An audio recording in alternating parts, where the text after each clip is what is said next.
My name is Bethany Fletcher. I'm 28 years old. 15 minutes before our flight to Europe, my parents slipped my passport out of my bag and watched me panic at the airport gate. They spoke to the staff like calm, responsible adults, shaking their heads while I tore through my suitcase. "She's always careless," my mom said. My sister laughed and said, "Guess you're staying home to watch the dog." I didn't argue. I didn't cry. I just said, "Fine." For 16 years, they'd trained me to believe being left behind was my fault. So while they posted photos from Rome, I drove to a nursing home in Cedar Falls to visit my grandmother. That's when I found the truth they never thought I'd see. And one phone call from a 79-year-old woman didn't just ruin their vacation, it exposed 16 years of lies and put something in my hands they never meant to give me. This is that story. I was 12 when I learned my place in the family. It was 2007. Summer. My sister Vanessa was 15, and my parents sat us down at dinner to announce the big family vacation, Disneyland. A week in California. Hotels with pools. Character breakfasts. The whole dream. Vanessa screamed, literally jumped out of her chair and screamed. I remember smiling so hard my cheeks hurt. I'd never been on a plane, never stayed in a hotel. I started planning which rides we'd go on first. Then my dad cleared his throat. "Actually," he said, looking at his plate, "we can only afford to take one of you." The room went silent. Vanessa stopped mid-squeal. "Vanessa's older," my mom added quickly, like she'd rehearsed it. "She'll appreciate it more. You're still young, Bethany. There'll be other trips." There were no other trips. Vanessa went to Disneyland.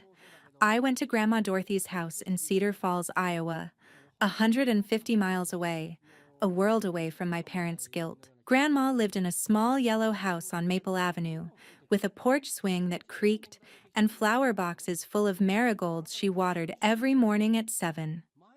I spent that week helping her bake cookies.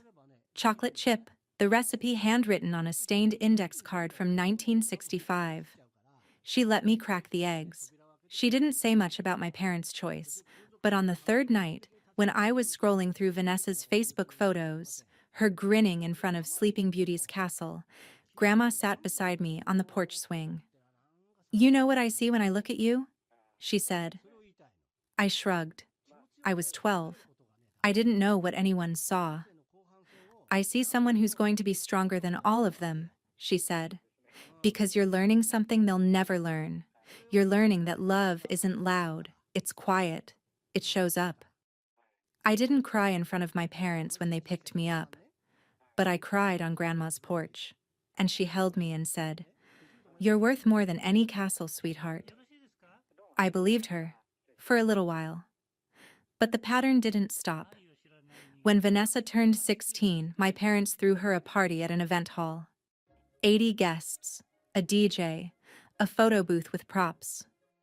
I was 14, and I spent the night setting up chairs and refilling the punch bowl. No one asked me to. I just knew that's what I was supposed to do. My 16th birthday 2 years later was dinner at Olive Garden. Just the four of us. My mom ordered breadsticks and told me to pick something under $20. The bill was $127. I saw it when my dad paid. Grandma sent me $200 in a birthday card that year. The note inside said, "Buy yourself something special. You deserve it." I bought books. 7 of them. I didn't buy clothes like the other girls at school because I didn't want my parents to feel bad. I was always trying not to make them feel bad. That's what happens when you're the second choice. You shrink. You make yourself smaller so you fit into the space they've left for you. When Vanessa turned 18, my parents bought her a used Honda Civic, $8,000. They made a whole thing of it, surprising her in the driveway with a bow on the hood. When I turned 18, my dad told me money was tight. "You can share with Vanessa when she's home from college," he said. Vanessa came home twice a year. I took the bus to my part-time job at the library. 9.50 an hour, shelving books and checking out patrons who smiled at me like I mattered. Grandma let me borrow her old Toyota Camry sometimes, a 2003 model with a dent in the passenger door and a tape deck that still worked. My parents didn't like that. My mom once said, "Dorothy, you're spoiling her." Spoiling, as if being seen was a luxury. College was worse. Vanessa went to the University of Iowa. My parents paid her tuition, room, and board, covered everything. When I got into DePaul University in Chicago, social work program, full ride except housing, my dad said, "We helped Vanessa because she applied early. You'll have to figure it out yourself." I took out $35,000 in student loans. I worked 2 part-time jobs. I graduated in 2021 with honors and debt and a deep, quiet exhaustion that I didn't know how to name. Vanessa graduated debt-free. My parents bought her a MacBook Pro as a graduation gift, $1,800. They gave me a card. It said, "Proud of you." Grandma gave me $500 every semester. She'd transfer it into my account with a note. For my brilliant granddaughter. I never told my parents. That money was mine, the only thing that felt like mine. By the time I was 27, I'd learned the rules. Don't ask for things. Don't expect equal treatment. Don't make waves. Be grateful for bread stumps. And always, always remember, Grandma's house was the only place I was someone's first choice. But in 2022, even that started to slip away. January 2023.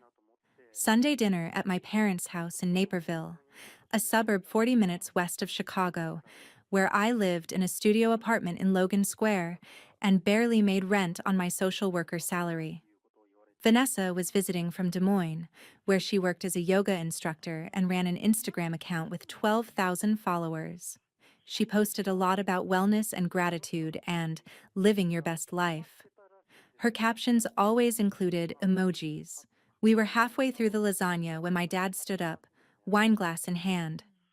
"I have exciting news," he said. His face was flushed, happy.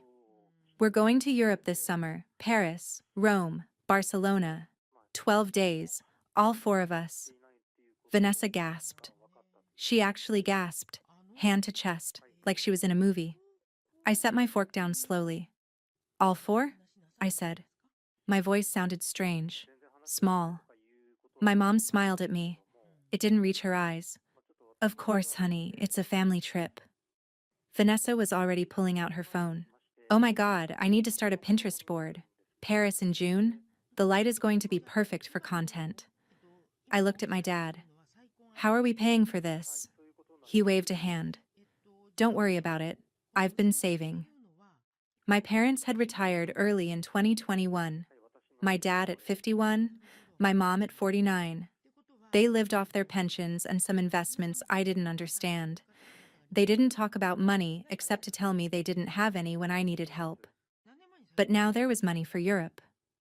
"How much does a trip like that cost?" I asked. 18,000, my dad said, like it was nothing. 450 per person? Flights? Hotels? Some tours? We'll split the meals. $4,500. I had 800 in my checking account. I still owed 28,000 on my student loans. "I don't know if I can afford—" "We're covering it," my mom interrupted. "It's a gift. A family gift." I should have been happy. I should have said thank you. Instead, I felt my stomach twist. Because in 16 years of being the second choice, I'd never been included in something this big. And I didn't trust it. Over the next few months, Vanessa turned the trip into a full-time project. She created a group chat called Fletcher Family Europe and flooded it with links. Hotels with balconies, Michelin-starred restaurants, tours of the Louvre that cost €60 per person. "We're not doing the cheap stuff," she texted one night in February. "This is a once-in-a-lifetime thing." I researched free museums, parks, walking tours.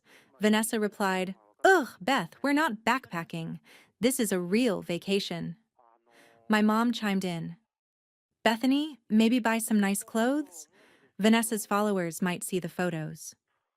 I spent $600, 3 months of savings on 2 dresses and a pair of shoes. I felt sick buying them. Vanessa posted a photo of herself in a Revolve haul. $1,200 worth of outfits. The caption said, "Packing for Europe with fam #blessed."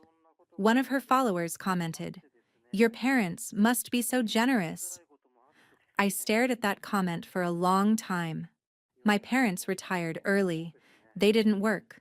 Where was the money coming from? In mid-March, I tried calling Grandma. I called her every Sunday, like clockwork. 10 a.m. my time. She'd tell me about her week, about the books she was reading, about the birds at her feeder. But that Sunday, no one answered. I called again. Nothing. I called my dad. "Oh," he said, casual, annoyed. "Didn't we tell you? Mom's at Maplewood now, the nursing home. She had a stroke last November. She's fine, just needs care." November. It was March. 4 months. No one told me. A stroke? My voice cracked. "Dad, it's been 4 months. Why didn't anyone—" "You're busy with work," he said. "We didn't want to worry you. She's fine, Bethany." "What's the address?" He sighed. "Maplewood Nursing Home, 428 Oak Street, Cedar Falls. But don't bother her too much. She needs rest." I hung up. I sat on my couch. I stared at the wall. Then I got in my car and drove. 150 miles, 2.5 hours west on I-88, then I-80. The Iowa flatlands stretched out gray and endless under a March sky that looked like old paper. I arrived at Maplewood just after noon. It was a low brick building with a parking lot half empty and a sign out front that needed repainting. I walked to the front desk, and the receptionist, a young woman with tired eyes, asked me to sign the visitor log. I looked at the page. The last name before mine was Diane Fletcher, February 10th. My mother. Over a month ago, a 15-minute visit to drop off toiletries. Is that the only log?" I asked. The receptionist nodded. "Family doesn't visit much here." I walked down a hallway that smelled like disinfectant and something underneath it. Something sour and human. Room 314. The door was half open. Grandma was in the bed by the window. Thin. So much thinner than I remembered. Her hair, white and uncombed, hung past her shoulders. She was wearing a hospital gown, not her own clothes. She turned her head when I walked in, and she started crying. "Bethany?" Her voice shook. "Is that really you?" I crossed the room. I sat in the chair beside her bed. I took her hand. Her left hand, the strong one, because the right was still weak from the stroke. "I'm here, Grandma," I said. "I'm so sorry I didn't come sooner." "I thought everyone forgot about me," she whispered. I couldn't speak. I just held her hand and let her cry. After a while, she looked around the room. At the empty walls. At the TV mounted in the corner, playing a game show no one was watching. "Where's your father?" she asked. "Your mother? Did they come too?" I swallowed hard. They're traveling. But I'm here." She nodded. She didn't ask more. She knew. A nurse came in, Kelly, mid-30s, kind face, with a tray of medications, pills in little paper cups. "Mrs. Fletcher, time for your meds," she said. Grandma took them without complaint. I asked Kelly, "What medications is she on?" "Blood pressure, blood thinner, thyroid meds." "Oh, and we just restocked her BP meds yesterday. Sorry for the delay." "Delay?" Kelly looked uncomfortable. "Yeah, her prescription ran out Thursday. The pharmacy didn't fill it until Saturday. She missed 2 doses. 2 days without blood pressure medication for a 76-year-old stroke patient." "We called the family contact," Kelly added. Your father. It took him a day to respond. My father, who was planning a trip to Europe. I stayed until evening. I brought Grandma tulips from the grocery store. Yellow, her favorite. I brought homemade cookies. I loaded movies on my iPad, and we watched Breakfast at Tiffany's, her favorite, while she ate 3 cookies and smiled. Before I left, she grabbed my hand. Beth, she said, can I ask you something? Anything. Did I do something wrong? Is that why no one comes anymore? I wanted to lie. I wanted to tell her everyone was just busy, that they loved her, that she mattered. But I couldn't. You didn't do anything wrong, Grandma, I said. Not a single thing. She looked at me with eyes that had taught children to read for 40 years, eyes that knew when someone was lying. Then where is everyone? I didn't have an answer. I drove home in silence. No radio, just the hum of the highway and the pressure building behind my eyes. That night, I texted my dad. I saw Grandma today. We need to talk. He read it at 8:42 p.m. Paris time. He didn't reply. June 15th. O'Hare International Airport, Terminal 1, 4:05 p.m. We were 15 minutes from boarding United Flight 986 to Paris. Gate C18. The departure board blinked our flight number in yellow. On time. My parents sat near the window, watching planes taxi on the runway. Vanessa was filming an Instagram story, panning across the terminal with her phone. OMG, Paris, here we come. The camera swept past me. I was sitting in a black plastic chair, my Herschel backpack in my lap, my boarding pass folded in my hand. I'd been looking forward to this for months. Despite everything. Despite the money I didn't have. Despite the dresses I couldn't afford. Despite the creeping feeling that something was wrong. I wanted to believe this was real, that my family wanted me there. I reached into the front pocket of my backpack to check my passport one more time. A habit. I'd checked it twice already. Once at home, once at security. It wasn't there. I froze. I unzipped the pocket fully. Empty. I dumped the entire contents of my bag onto the chair. Wallet, phone, chapstick, boarding pass, a crumpled receipt. No passport. My passport? I said. My voice came out strange, tight. It's not here. My mother looked up from her magazine. What? My passport. I swear I put it in the front pocket. It's gone. My dad sighed. Bethany, you need to be more responsible. I am responsible. My hands were shaking. It was here 20 minutes ago. I showed it at security. Vanessa was still holding her phone. She lowered it slowly, her face neutral. Did you check your purse? I don't have a purse. I checked my bag. It's not here. The gate agent's voice crackled over the intercom. United Flight 986 to Paris. Will begin boarding in 10 minutes. Group 2, please prepare. 10 minutes. I stood up. My bag slipped off the chair, spilling everything onto the floor. I didn't pick it up. I ran. Back towards security. Back to the Starbucks 2 gates down, where I'd gotten coffee 30 minutes ago. My heart hammered in my chest.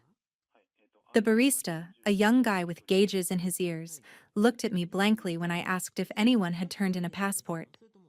No, sorry, he said. You could check the TSA lost and found. I ran back to gate C18. My family was still sitting. Vanessa had put her phone away. My mother was checking her nails. My father was looking at his watch. Well, he said. It's not there. I checked everywhere. Bethany. He stood up, crossed his arms. This is exactly why I was worried about bringing you on this trip. You're not ready for international travel. The words hit me like a slap. I didn't lose it, I said. It was in my bag. Vanessa tilted her head. Are you sure? Maybe you left it at home. I showed it at TSA. You saw me. I didn't see you, she said. Smooth, calm. I was ahead of you in line. That was true. She had been ahead. But my mother had been beside me. My mother had seen. I turned to her. Mom, you saw me show my passport at security, right? She hesitated. Just a second. Just long enough for me to know. I I think so, honey. But I wasn't really paying attention. The intercom again. United Flight 986. Now boarding Group 2. My father's group. My mother's group. Vanessa's group. They'd paid for seat upgrades. Premium economy. I was in Group 3. Basic. We can't miss this flight, my dad said. His voice was tight. Controlled. This trip cost $18,000, Bethany. We can't let 3 tickets go to waste because you lost your passport. I stared at him. So you're just going to leave me? My mother wouldn't look at me. Honey, you're 27. You can handle staying home. We'll bring you something nice, my dad added. Something nice. Like a souvenir could replace 12 days in Europe. Like a keychain could replace being chosen. Vanessa stood. She picked up her designer carry-on, a Prada bag I knew cost more than my rent. She walked over to me, pulled a key from her pocket, and held it out. Here, she said. My apartment key. Coco needs to be fed twice a day. 7 a.m., 7 p.m. Walk her morning and evening, and don't let her on the couch. She's not allowed. I looked at the key. Coco, her Pomeranian, her $4,000 Instagram-famous white fluffball Pomeranian. You want me to dog sit? I said. Flat. Numb. Vanessa smiled. It didn't reach her eyes. I mean, you weren't that excited about the trip anyway, right? This works out. I wasn't excited. I'd spent $600 on clothes. I'd requested time off work. I'd been packed for a week.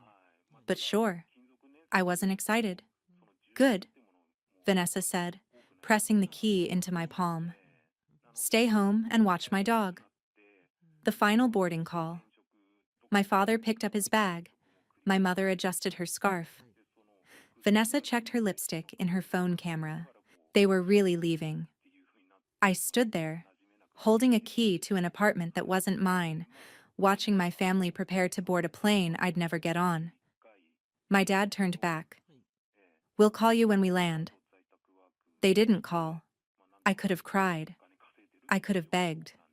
I could have made a scene. But I'd spent 16 years learning how to be small, how to not make waves, how to swallow everything and smile. So I looked my father in the eye, and I said one word. Fine. He blinked. Fine? I said fine. Have a great trip. Vanessa laughed, nervous, like she'd expected more fight. Okay, wow. No need to be dramatic. I'm not being dramatic, I said. My voice was steady, cold. I'm going home. Enjoy Paris. I picked up my bag. I walked 10 steps toward the exit. Then I stopped. I turned around. They were at the gate now, scanning their boarding passes. My mother's back, my father's profile, Vanessa's blonde ponytail swinging as she walked down the jetway. I pulled out my phone. I took a photo. All 3 of them, backs turned, walking away. The timestamp read 4:19 p.m., June 15th, 2023. I saved it to my photos. Then I opened the album settings and changed the name from Family to Evidence. Because somewhere, deep in my gut, I knew. This wasn't about a lost passport. This was something else. And I was going to find out what.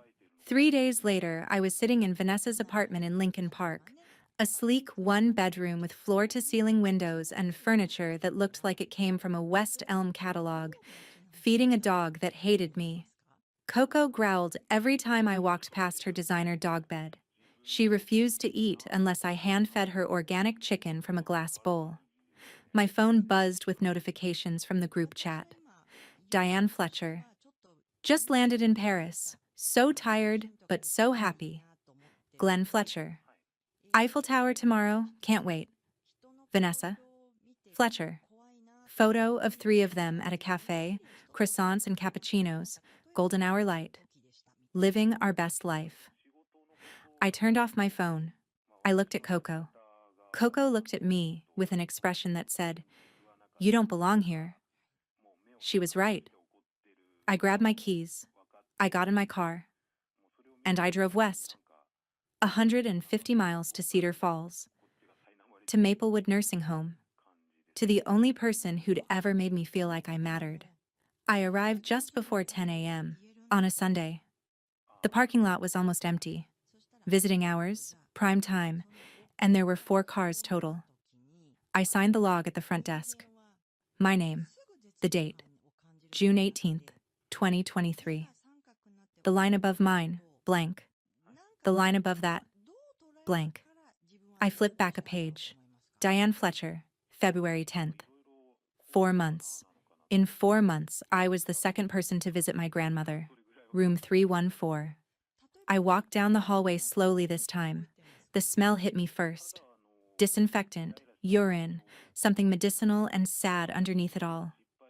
Doors opened to rooms where people sat alone, staring at TVS, staring at walls. Grandma was by the window. She turned when I walked in. Her face lit up. Actually lit up, like sunrise. "Bethany," she said, "you came back." I sat in the chair beside her. I took her hand. "I told you I would," I said. "Every weekend. Until you're sick of me." She smiled, tears in her eyes. "I could never be sick of you, sweetheart." We sat in silence for a minute. The kind of silence that's comfortable. The kind you can only have with people who really love you. Then she said, "Where's everyone else? Your father? Your mother?" I looked at her. At this woman who'd taught first grade for 40 years, who'd baked me cookies when my parents chose Disneyland for Vanessa and not me, who'd sent me money every semester of college when my parents said they couldn't afford it. And I told her the truth. They're in Europe, Paris, Rome, Barcelona. 12 days. She nodded slowly. "That sounds lovely. I was supposed to go with them." Her eyes sharpened. "What happened?" "I lost my passport." The lie tasted bitter. At the airport, 15 minutes before the flight, they left without me. Grandma was quiet for a long time. "Did you lose it?" she finally asked.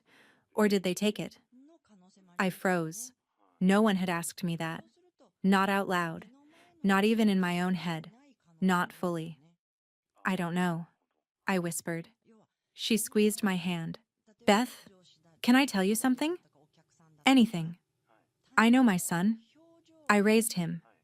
And I know when he's lying." I waited. "Last year," she said, her voice soft, careful. "Before my stroke, your father asked about my savings account, the one your grandfather and I opened in 2003. We put the life insurance money in there, $60,000, for emergencies, medical things." My stomach dropped. "I made it a joint account with Glenn," she continued. "So if something happened to me, he could pay my bills. It was supposed to be for my care." "Grandma," I asked him about it in March. He said not to worry. He said he was managing it. But Beth, she looked at me, and her eyes were scared, confused. "I haven't seen a statement in over a year, and I keep asking, and he keeps saying everything's fine, but I don't think it is." She reached into the drawer of her bedside table, pulled out a folded piece of paper, her handwriting, shaky, in blue pen. "This is the account number," she said. "I need you to check it for me. I need to know I'm not losing my mind." I took the paper. Wells Fargo, account number 4782-6891-1120. "When did you last check the balance?" I asked. 2021. It had $58,200. 2 years ago, before her stroke, before my parents retired early, before they announced an $18,000 trip to Europe. I looked at my grandmother, 76 years old, thin, alone in a nursing home room that smelled like industrial cleaner and defeat. And I made a decision. "I'll check it, Grandma," I said. "I promise." The next day, I drove back to Cedar Falls with my laptop. Grandma was sitting in a wheelchair by the window when I arrived. She'd dressed herself. A cardigan I remembered from years ago. Soft yellow, the color of the marigolds she used to plant every spring. I set up my laptop on the small table beside her bed. "Do you remember your login?" I asked. She pulled out an old address book. Brown leather, corners frayed. Inside, in careful handwriting from 2018, before the stroke took some of her memory, username and password. I typed them into the Wells Fargo website. The page loaded. Current balance, $387.52. Grandma leaned forward. She wasn't wearing her glasses. "How much is left, dear?" I couldn't say it. I clicked on transaction history. Set the date range, January 2022 to June 2023. 37 withdrawals. Starting balance, January 1st, 2022. $58,240.18. Ending balance, June 19th, 2023. $387.52. I scrolled through the list. My hands were shaking. March 8th, 2023. Minus $15,000. Memo. Family trip deposit. April 12, 2023. Minus $8,000. Memo. Travel expenses. May 5th, 2023. Minus $12,000. Memo. Europe reservations. February 14th, 2023. Minus $20,000. Memo. Medical expenses. I stopped on that one. Medical expenses. Valentine's Day. I opened another tab. Typed Vanessa Fletcher Apartment Chicago into Google. Her Instagram came up. A post from February 20th. A photo of a key in her hand. A window with a city view.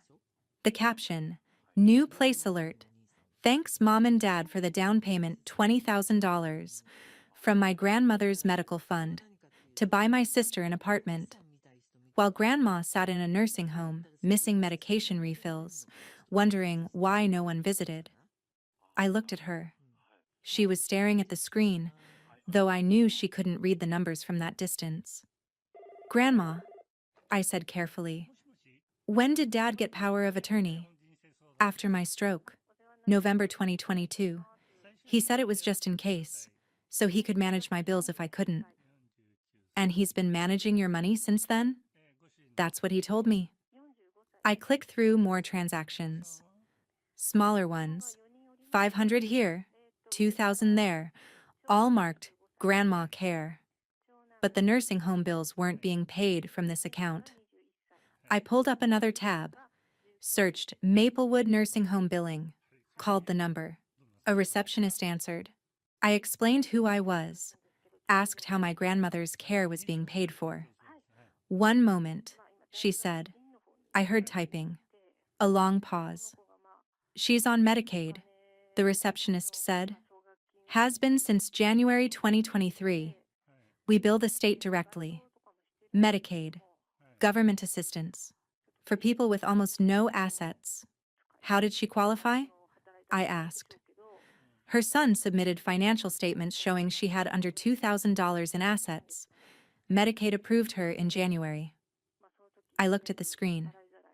In January 2023, the account still had over $40,000. My father had hidden the money, applied for government assistance, made taxpayers cover her $6,500 monthly nursing home bill, while he booked first-class train tickets from Paris to Rome. I sat very still. Grandma reached out, touched my arm. "Is it gone?" she asked. Her voice was small. "The money?" "Almost all of it." She didn't cry. She just nodded. Like she'd known. Like she'd been hoping she was wrong, but she'd known. "He's my son," she whispered. "How could he?" "I don't know, Grandma." We sat in silence. The TV in the corner played The Price is Right. Someone down the hall was coughing. Finally, Grandma looked at me. "Beth," she said. Do you think, do you think I can get it back? She wasn't asking if it was possible. She was asking if I would help. I took her hand. I looked her in the eye. Yes, I said. We're getting it back. All of it. The next morning, I sat with Grandma in the quiet room at Maplewood, a small space with a couch and a door that closed, used for family meetings and difficult conversations. I had my phone on speaker. We were calling Adult Protective Services. The number was easy to find. Iowa Department of Human Services. 1-800-362-2178. I'd called it the night before, alone in my car, just to hear the recording, to make sure it was real. Now, with Grandma beside me, I dialed again. A woman answered, Iowa Adult Protective Services. If this is an emergency, press 1. I pressed 1. What is the nature of the emergency? I took a breath. My grandmother is a vulnerable adult in a nursing home, I said. Her son has power of attorney. He withdrew nearly $60,000 from her account without her knowledge or consent. She's also being neglected, missed medications, no family visits for months. Is your grandmother able to speak right now? I looked at Grandma. She nodded. Yes, I said. Put her on, please. Grandma leaned toward the phone. Her voice was steady, stronger than I'd heard it in months. My name is Dorothy Fletcher, she said. I'm 76 years old. My son took my money, and I want it back. There was typing on the other end. Then a new voice. Mrs. Fletcher, this is Sandra Mills. I'm an APS caseworker. I'm going to help you. Can you tell me what happened? Grandma told her. Slowly, carefully. The joint account, the withdrawals, the nursing home, the medication delays. I filled in the details, the bank statements, the Medicaid fraud, the Europe trip. Sandra took notes. I could hear her keyboard clicking. Mrs. Fletcher, she said, I need to ask you directly. Did you give your son permission to withdraw this money? He said it was for my care, Grandma said. I thought he was paying my bills. I didn't know he was taking vacations with it. Her voice cracked on the last word. Sandra was quiet for a moment. This is financial exploitation of a dependent adult, she said. It's a Class C felony in Iowa. Are you willing to pursue charges if our investigation confirms this? Grandma looked at me. I nodded. She turned back to the phone. Yes, she said. I want to pursue charges. Sandra assigned us a case number. IA-2023-06-8834. She scheduled an in-person visit for the next day. She told us to gather all documentation, bank statements, medication records, visitor logs. One more thing, Sandra said. Does your son know you're filing this complaint? No, Grandma said. He's in Spain.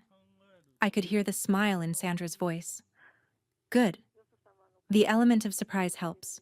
I'll see you tomorrow at 10 a.m. We hung up. Grandma sat back in her chair. She looked exhausted. Did I just report my own son? She asked. Yes. Good. She closed her eyes. I should have done it sooner. That afternoon, I called a lawyer. Jeffrey Crane, Elder Rights and Estate Planning, Cedar Falls. 4.9 stars on Google. Specializes in financial abuse cases. The receptionist put me through to him directly when I explained the urgency. This is Jeff, he said. Gravelly voice. 50s, I guessed. I told him everything in 3 minutes. When I finished, he was quiet. How fast can you get your grandmother to my office? He asked. Thursday morning. Thursday, 9 a.m. Bring the bank statements, the power of attorney documents, and 2 witnesses. We're doing an emergency will revision and POA termination. How much will this cost? $1,200 for the will, but I'm waiving half of it. I hate financial abusers. I almost cried. Thank you, I said. Thank me when your father pays your grandmother back, he said. See you Thursday. I called Grandma that night from Vanessa's apartment.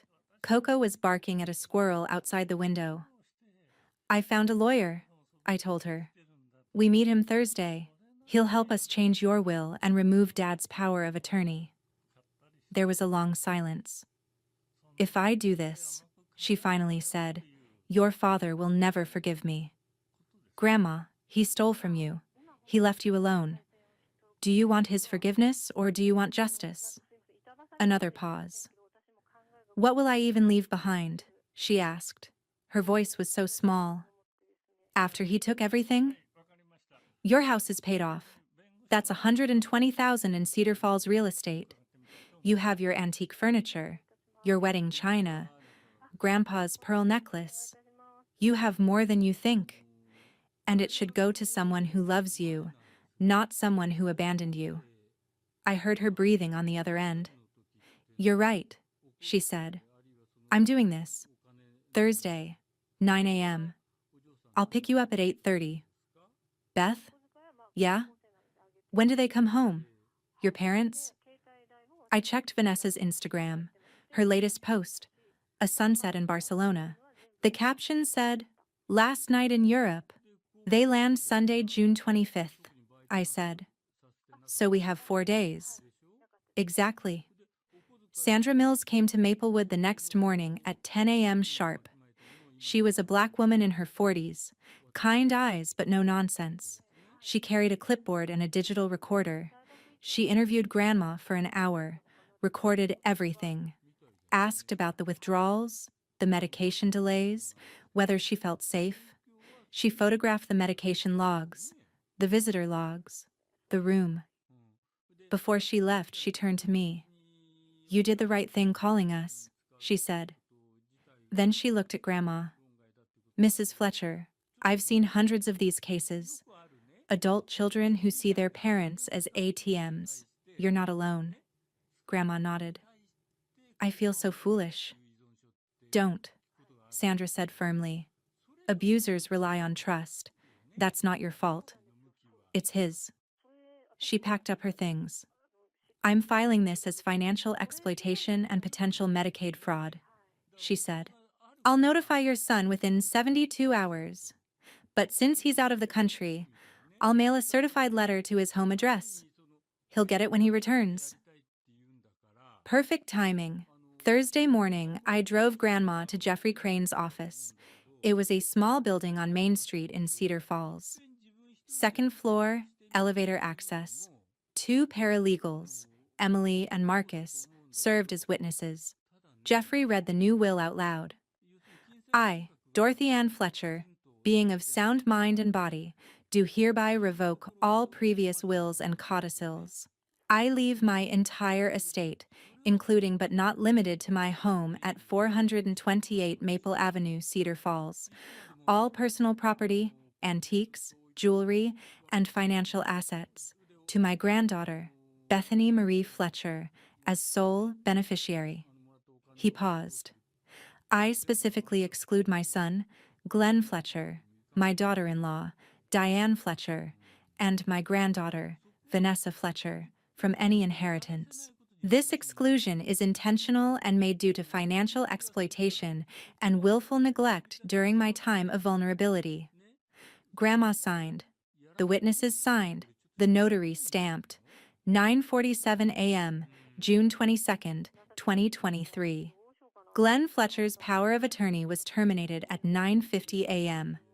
Mine was activated at 9:51 a.m. When will he find out? Grandma asked. Jeffrey smiled. When he tries to access your accounts, or when he receives the APS letter, whichever comes first. Grandma smiled back, faintly, sadly. He's going to be very angry, she said. Let him be, Jeffrey said. You did nothing wrong. We drove back to Maplewood in silence.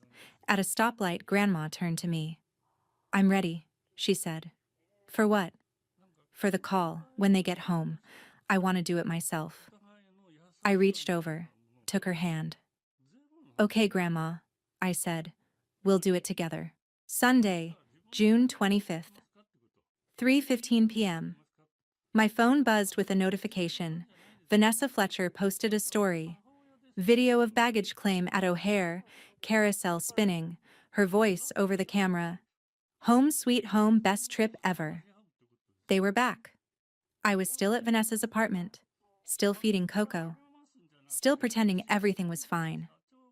At 4:10, the group chat lit up. Diane Fletcher. We're home. So tired but so happy. Best family trip ever. Glenn Fletcher. Bethany. Thanks for watching the house. We'll drop off your souvenir tomorrow. I didn't respond. At 6 p.m., I texted Grandma. They're home. Are you ready? Her reply came immediately. Call them at 6:30. I'll be listening. I drove to Naperville, parked outside my parents' house, a brick colonial with a 2-car garage and a lawn my dad mowed every Saturday. The lights were on. I could see them through the kitchen window. My mom was cooking. My dad was unpacking. Vanessa was probably upstairs, editing photos. At 6:28, I called Grandma on my cell. She answered on the first ring. I'm ready, she said. I'll stay on the line. You won't be alone. Thank you, Beth. At 6:32, the landline at my parents' house rang. I watched through the window as my dad picked up the kitchen phone. Hello? Grandma's voice, calm and clear through my cell speaker. Hello, Glenn. It's your mother. I saw my dad's face change. Surprise. Then something else. Guilt, maybe. Or fear. Mom, hey. He sounded too cheerful, too bright. We just got back from Europe. How are you? I'm well, thank you. I wanted to call while you're all together. Is Diane there? Vanessa? He hesitated. Yeah, hold on. He put the phone on speaker, called out to them. Through my cell, I heard shuffling. My mom's voice. Dorothy, we missed you. We brought you back some... Grandma cut her off. I don't want souvenirs. Silence. Mom, what's wrong? My dad's voice, nervous now. I know about the money, Glenn. I watched his face turn white. What money? The $58,000 you took from my account. The money your grandfather left me for medical emergencies. The money you used to take your family to Paris, to Rome, to Barcelona. My mother's gasp was audible through both phones. Dorothy, I think there's been a misunderstanding. There's no misunderstanding. I have the bank statements, every withdrawal, every lie you wrote in the memo lines, medical expenses, when you bought Vanessa an apartment, family trip deposit, when I was sitting in a nursing home with expired blood pressure medication. Vanessa's voice, shaking. Grandma, I didn't know. You laughed when Bethany stayed behind, Grandma said. Her voice was steel. You said, good. Stay home and watch my dog. While you spent my money. My dad was gripping the counter. I could see his knuckles white from where I sat in my car. Mom, listen. I can explain. I don't need explanations. I need you to know 2 things. First, Adult Protective Services will be contacting you. I filed a complaint. They're investigating you for financial exploitation and Medicaid fraud. You what? Second, I changed my will. Jeffrey Crane has the paperwork. You get nothing. None of you.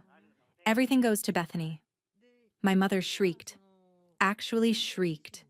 You can't do that. I already did. The will was signed Thursday. Witnessed, notarized. You're done. Mom, please. My dad's voice broke. We can fix this. Fix this? You left me alone for 4 months. You stole my life savings. You made me think I was losing my mind when I asked about the money. You abandoned me. The only person who didn't abandon me was Bethany. And she's the only one who deserves anything from me.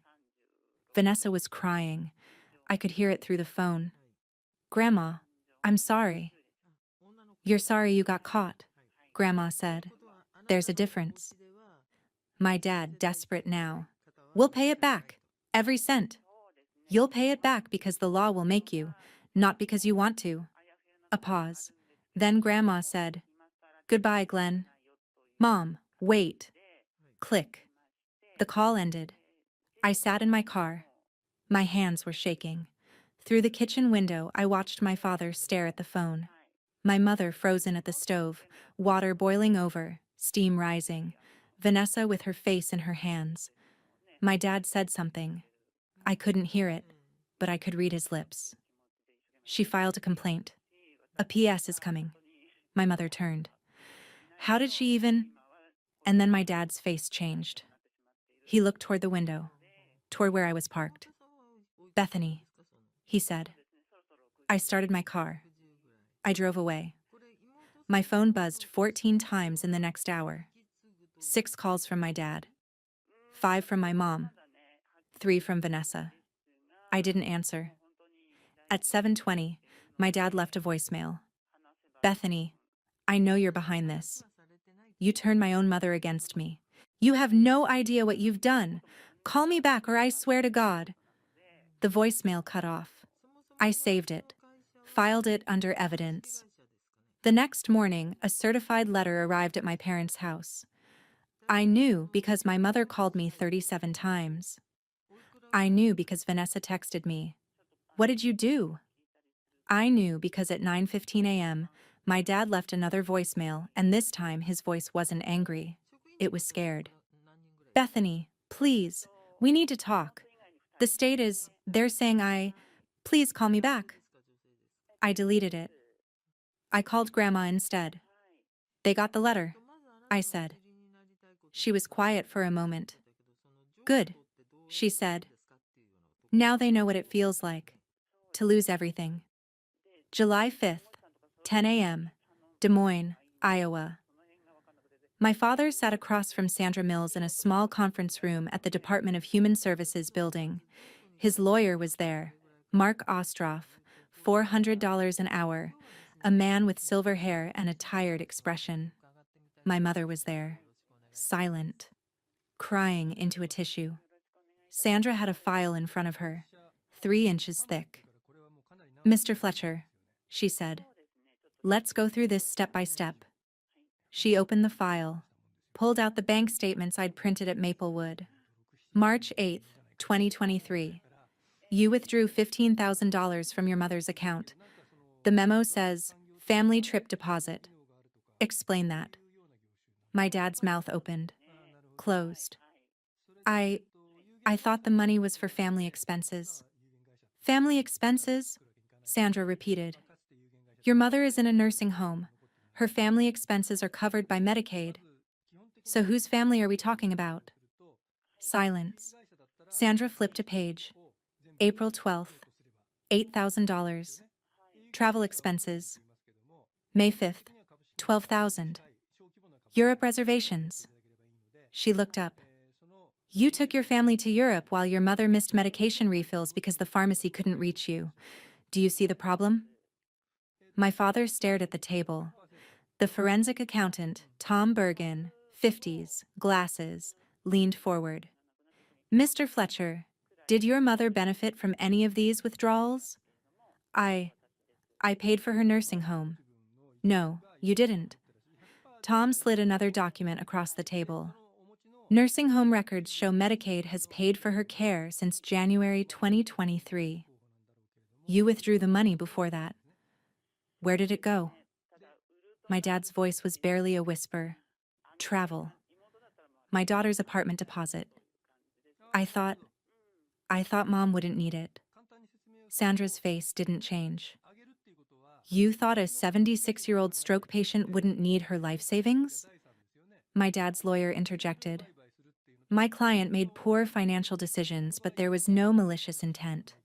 Sandra turned to him, slowly. Poor decisions that funded a $35,000 European vacation while his mother sat in a nursing home, asking if she'd done something wrong. She paused. I call that malicious. The interview lasted 2 hours. At the end, Sandra closed her file. You'll receive notice of a restitution hearing in 2 weeks, she said. I suggest you start liquidating assets, because one way or another, Mr. Fletcher, you're paying your mother back. July 20th, Cedar Falls County Courthouse. Judge Patricia Waldron presided. Grandma was there. I pushed her wheelchair to the front of the courtroom. My father sat on the other side with his lawyer. My mother was in the gallery, sunglasses on, face turned away from everyone. Vanessa wasn't there. The judge reviewed the evidence, bank statements, APS reports, nursing home records. My father didn't contest the facts. He couldn't. Judge Waldron looked at him over her reading glasses. Mr. Fletcher, you held power of attorney. That's a position of trust. You violated that trust in the most egregious way, by stealing from a woman who gave you life. Do you have anything to say? My father stood. His hands shook. I'm sorry, he said. I made mistakes. You made choices. The judge interrupted. Choices have consequences. She signed the order. Restitution, $58,000 principal, plus $8,200 interest, plus $3,500 in court fees and penalties. Total, $69,700. Payment due within 90 days, or monthly installments of $2,500 for 28 months. If you fail to pay, Judge Waldron said, I'll hold you in contempt, and you'll pay from a jail cell. Do you understand? Yes, Your Honor. The judge turned to Grandma. Mrs. Fletcher, I'm sorry this happened to you. The law will make sure you're repaid. Grandma's voice was soft. Thank you. We left the courthouse through the side door. My father was waiting outside. He stepped in front of us. Are you happy now? He said, looking at me. Not Grandma, me. I'm not happy, I said. I'm just not sorry. He tried to step closer to Grandma. I moved between them. Don't, I said. He looked at me for a long moment. Then he walked away. By the end of August, my father had sold everything. His 2021 Lexus, $38,000. His 401k, liquidated early. $31,000 after penalties. His Rolex watch, $8,000. Vanessa's apartment lease, broken. She lost her deposit. Moved back in with my parents. They drove a used Honda Civic now. One car between them. My father's insurance license was suspended. He couldn't work. My mother filed for divorce in September. On August 15th, my father took a plea deal. Financial exploitation of a dependent adult. Class D felony. 3 years supervised probation. 200 hours of community service at an elder care facility. $5,000 fine. Felony record.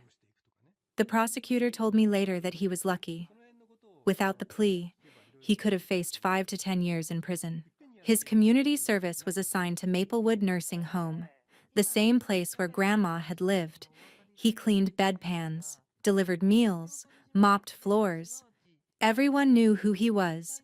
Everyone knew what he'd done. On September 5th, my mother sent me an email. Subject: I hope you're happy. You destroyed this family. Your father lost his career.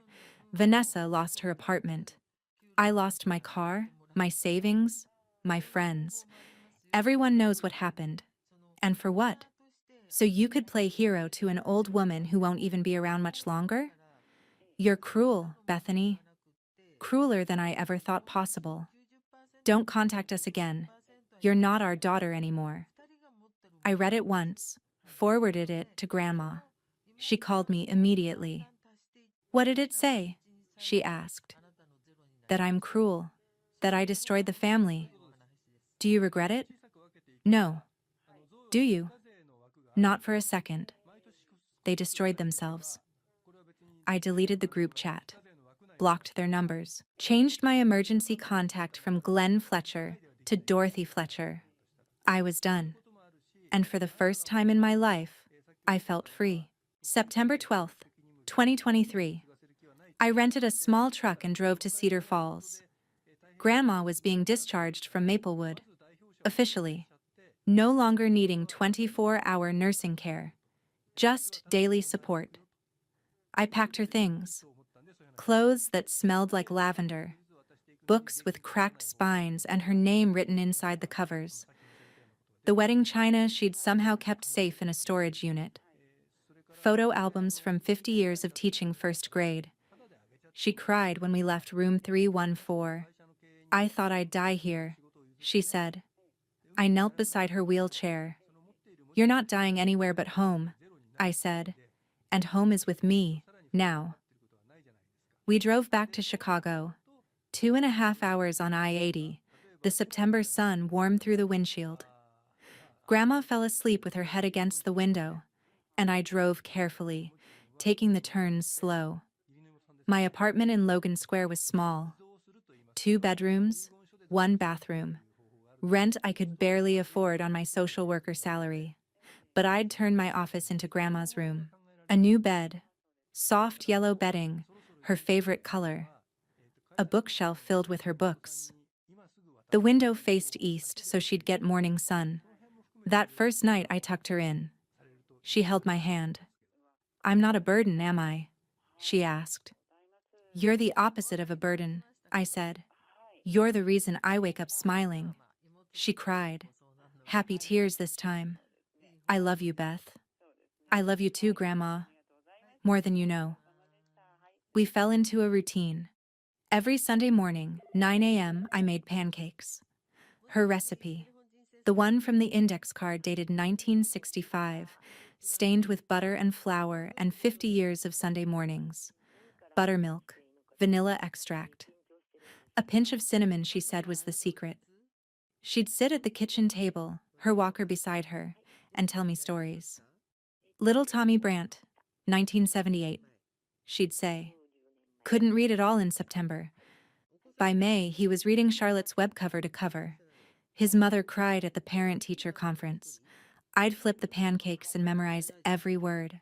On October 15th, she asked me, 'Do you ever miss them? Your parents?' I thought about it.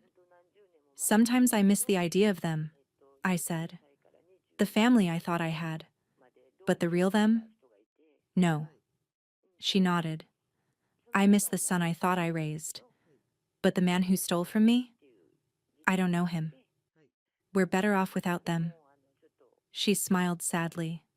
'We are, past the syrup.' On October 28th, Grandma had a good day. 'I want to teach you something,' she said. We went to the grocery store. I pushed her wheelchair through the aisles of Jewel Osco while she inspected apples, sniffing each one. 'This one,' she'd say. 'Not that one. Too soft.' We bought Granny Smith apples, butter, cinnamon, sugar, flour. Back home, she sat at the kitchen table and directed me through her apple pie recipe. How to cut the apples, how to mix the filling, how to make a lattice crust. 'Your mother never wanted to learn this,' she said, watching me crimp the edges. 'Said it was old-fashioned.' Well, I want to learn. Teach me everything." Her eyes filled with tears. "I wish I had more time to teach you everything." I knelt beside her wheelchair. "Grandma, don't talk like that. I'm 77, sweetheart. I'm not naive. But I'm grateful. For this. For you." I hugged her, held her while the pie baked, and the apartment filled with the smell of cinnamon and butter and something that felt like home. When the timer went off, the pie was perfect. Golden crust, bubbling filling. We ate it warm with vanilla ice cream. "When I'm gone," she said quietly, "make this every year on my birthday, and think of me. You're not going anywhere." She smiled. "Not yet. But someday." Thanksgiving was just the two of us. I cooked a small turkey, mashed potatoes, green bean casserole, apple pie, of course. Grandma wore her nice cardigan, the yellow one. I helped her get dressed, brushed her hair. We set the table for two. She said, "Grace, thank you for this food, this home, and this girl who saved me when I thought no one cared. Amen." I cried into my napkin. We ate slowly, talked about nothing, laughed at old stories, The Macy's parade played on TV, volume low. Do you think they're thinking about us today? Grandma asked. Probably, but not in a good way. She chuckled. Good, let them stew. Grandma, that's mean. I'm old. I'm allowed to be mean. We both laughed. That evening, she fell asleep on the couch during the football game. Cowboys versus Giants. I covered her with a blanket and watched her breathe. Please don't leave me yet, I whispered. Christmas came. I bought a small tree, 4 feet tall, fit perfectly in the corner of the living room. Grandma and I decorated it together. I lifted her out of her wheelchair so she could place the star on top. Christmas morning, I gave her a framed photo. Me at 8 years old, sitting on her lap on the front porch in Cedar Falls. Summer 2003. I'd just lost my first tooth. She cried when she saw it. I remember this day, she said. She gave me a small velvet box. Inside, her pearl necklace, the one Grandpa had given her on their wedding day in 1970. I want you to have this now, she said, while I can see you wear it. I tried to argue. It was too much. It's not enough, she said. You gave me my life back. A necklace is nothing. I fastened it around my neck. The pearls were warm, like they remembered her skin. I'll never take it off, I said. Good. Then I'll always be with you. On New Year's Eve, just before midnight, Grandma woke up confused. What year is it? She asked. 2023, Grandma, almost 2024. She looked around, disoriented. Oh, I thought it was 1985. It was the first time I realized we were running out of time.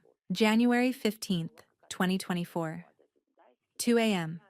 Grandma's cough had been getting worse for 3 days. I'd given her tea with honey, propped her up with pillows, checked her temperature every few hours. But that night, she couldn't breathe. I called 911. The ambulance came. Lights flashing. No sirens. The neighbors' lights turned on as they carried her out on a stretcher. Northwestern Memorial Hospital. Emergency room. Fluorescent lights, an antiseptic smell, and a doctor who looked too young to be a doctor. Pneumonia. Oxygen saturation 88%. At her age, post-stroke, this is very serious, the doctor said. I stayed by her bed for 48 hours. Didn't go home, didn't sleep. She was lucid sometimes, confused other times. On January 17th, the doctor, Dr. Patel, kind eyes, steady hands, pulled me into the hallway. Her organs are shutting down, he said. We can keep her comfortable, but you should consider hospice. How long? Days, maybe a week. I nodded. I couldn't speak. Does she have advanced directives? He asked. Yes. No machines. She wants to go peacefully. Then I recommend hospice, at home, if possible. I took her home.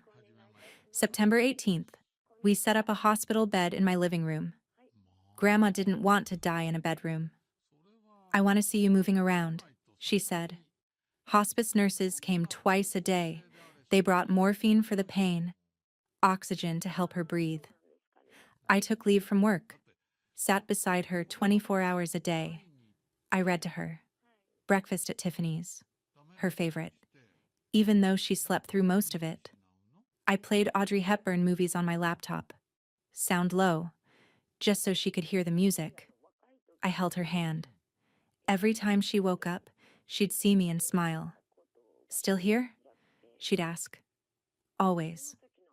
On January 20th evening, she opened her eyes. Suddenly, clearly. Beth, she said, I need to tell you something. I leaned close. What is it, Grandma? You were always my favorite. From the day you were born. Don't ever forget that. I won't. I promise. And don't be angry at them forever. It'll only hurt you. I'm not angry anymore. I'm just done. Good. Being done is better than being bitter. She closed her eyes. Went back to sleep. January 21st. She stopped eating, barely drank water. The hospice nurse said it wouldn't be long. That night, I lay on the couch beside her bed, holding her hand. I fell asleep listening to her breathe. I woke at 6:30 a.m. on January 22nd. The light was different, softer, golden. Her breathing had changed, slower, rattling. I sat up, leaned over the bed. "Grandma, I'm here. I'm right here." Her eyes were half open, unfocused. Her lips moved. No sound, but I could read them. "Love you. I love you too. So much." She exhaled, long and slow. I waited for the next breath. 10 seconds. 20. 30. I checked her pulse. Nothing. 6:47 a.m. Sunlight coming through the window, east-facing, catching on her face. Dorothy Fletcher, 77 years old. Gone. I called the hospice nurse. She came within 30 minutes, confirmed what I already knew. The funeral home came at 9. Before they took her, I removed the pearls from my neck and placed them in her hands. I sat with her until they arrived. Didn't want her to be alone. The funeral director was gentle. "Is there family we should notify?" he asked. "No," I said. "I'm her family." The service was January 27th, First Presbyterian Church in Cedar Falls. I planned everything. Hymns, Amazing Grace, flowers, yellow roses, the eulogy. I wrote it myself. Delivered it with a voice that shook but didn't break. 47 people came. Former students, neighbors, library volunteers, people whose lives she'd touched in ways I'd never know. Not one member of my immediate family. I didn't invite them. They didn't ask. After the service, a woman in her 70s approached me. "Your grandmother taught my son to read in 1983, she said. "He's a lawyer now because of her. I'm so sorry for your loss." I thanked her, and I realized my grandmother had touched hundreds of lives. My father had destroyed one. I buried her next to my grandfather in Cedar Falls Cemetery. I planted yellow roses on her grave. I drove back to Chicago alone. I cried the whole way. But somewhere around mile 80, I stopped. Because I realized something. I wasn't alone. I had 5 months with her that my father tried to steal, and I'd taken them back. I had her last words, her last smile, her pearls, and a recipe for apple pie that I'd make every October 12th for the rest of my life. She was gone, but she wasn't lost. March 2024. 2 months after Grandma died, a check arrived in the mail. Estate of Dorothy Ann Fletcher. Jeffrey Crane had sold the house in Cedar Falls, $122,000.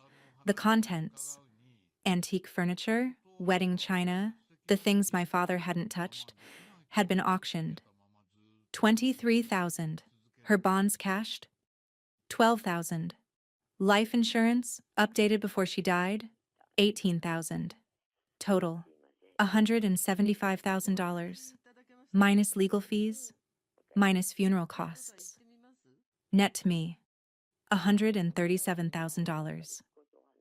I sat on my couch, stared at the check. It was more money than I'd ever seen, and I knew exactly what to do with it. $28,000 to pay off my student loans. Every cent. Balance, 0. $25,000 to the National Center on Elder Abuse. In memory of Dorothy Fletcher. They sent me a thank you letter. I framed it. $50,000 as a down payment on a condo, my own place, not rented, mine. The rest went into savings. For the first time in my life, I could breathe. On June 10th, I closed on the condo. Logan Square, 1 bedroom, small kitchen, a window that faced east. I hung Grandma's apple pie recipe on the wall, framed. On June 15th, exactly 1 year after the airport, I found a box Jeffrey had forwarded from Grandma's things. Inside, a letter. My name on the envelope, in her handwriting. Instructions: open after I'm gone. I sat on the floor of my empty condo, boxes all around me, and opened it. My dearest Beth, if you're reading this, I'm gone, and I hope I went peacefully, with you beside me, because that's all I ever wanted, to not be alone at the end. I'm writing this in December, on a good day, while you're at work. I want you to know, you saved my life. Not just from your father, from loneliness, from feeling like I didn't matter anymore. When you visited me that first time at Maplewood, I thought I was dreaming. No one had come in so long. And then you kept coming, every week. You moved me into your home. You gave up your time, your freedom, to take care of me. You didn't have to. But you did. I know you'll blame yourself when I'm gone. You'll think you should have done more. But Beth, you did everything. You gave me the best last year of my life. Use the money wisely. Pay off your debts. Buy a home. Help others. Live freely. And don't carry anger for your father. He'll carry his own punishment. Regret. Every day he'll wake up knowing he chose money over love. That's a prison I wouldn't wish on anyone. You were always my favorite. Not because Vanessa wasn't lovable, but because you loved without asking for anything back. That's rare, sweetheart. Don't lose that. Make the apple pie every October 12th, and when you do, smile. Because I'm smiling too, wherever I am. I love you forever, Grandma Dorothy. I read it 3 times, then I cried. Not sad tears, released tears. I folded the letter carefully, put it back in the envelope, framed it beside the recipe. On October 12th, 2024, Grandma's birthday, I made the pie. Granny Smith apples, cinnamon, sugar, lattice crust. Perfect. I ate 1 slice in my kitchen. Then I drove to Cedar Falls, to the cemetery. I left the second slice on her grave with a note. Happy birthday, Grandma, I made your pie, still perfect. I heard through a mutual acquaintance what happened to my family. Vanessa was working at Target. Her influencer career died when someone leaked the story. No sponsors, no followers, just silence. My father was working night shifts at a warehouse. $16 an hour. Felon record meant no better options. My mother had filed for divorce. Couldn't handle the shame. They lost everything. And I felt nothing. Not gloating, not sadness. Just the quiet certainty that I'd made the right choice. Now, late 2024, I'm 28 years old. I live in my condo. I work as a senior social worker, specializing in elder abuse and family trauma. Every case I take, I think of Grandma. Every Sunday, I make pancakes. I set 2 plates. One for me, one for her memory. I play You Are My Sunshine on my phone, the song she used to hum off-key every morning. I'm dating someone, Sarah. She's a teacher, kind, patient. Reminds me of Grandma in the best ways.